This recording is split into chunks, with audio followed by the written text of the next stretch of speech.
पनवेल मतदार ही महाराष्ट्रातली एक सगळ्यात मोठी विधानसभा झालेली आहे. पण त्यात 2010 नंतर जे हजारो असे मतदार यांची नावं दिसत आहे की ज्यांचं मूळ काय आहे हे शोधायचं काम या SIR दरम्यान होणार आहे.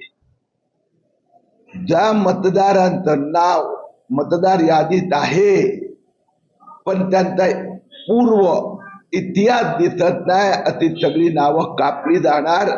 महाराष्ट्राचा मतदार यादीतून किमान 50 लाख बांगलादेशीची नावं कट होणार.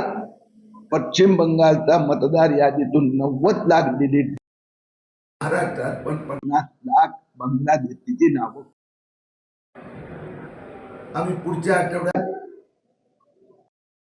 आसपास असे हजारो बेकायदेशीर घुसखोर आलेले आहेत. त्याची पाहणी करायला मी आणि आमदार प्रशांत ठाकूर जाणार आहोत. पनवेल विधानसभेत खासदार तो मुंब्रा कडवा तो या सगळ्या ठिकाणी हजारो बांगलादेशी आहे. त्याचे शोध घ्यायचं काम आम्ही सुरू केलं आहे. मागे दादा आपण वलभ गावात मध्ये देखील आला होता, दौरा केला होता. आम्ही 2 गोष्टी झालेल्या आहेत. आपल्याला माहित आहे की पनवेलच्या एका गावात जवळजवळ 26 ते बोगस जन्म नोंदणी झालेल्या आहेत. ते या SIR साठीच आहे. बोगस जन्म प्रमाणपत्र वापरायचं देवेंद्र फडणवीस यांनी यासाठी आता सगळ्या ज्यांनी बोगस पुरावे या SIR मध्ये नोंद देणार तो 3 वर्षांसाठी जेलमध्ये जाणार.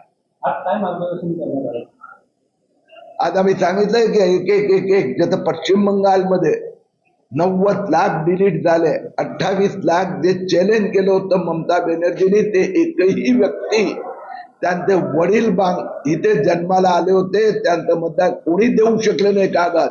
तेच काम पनवेल विधानसभेत आपण एक बांगलादेशी नाव मतदार यादीतून कापण्याचं काम म्हणजे SIR. ओके.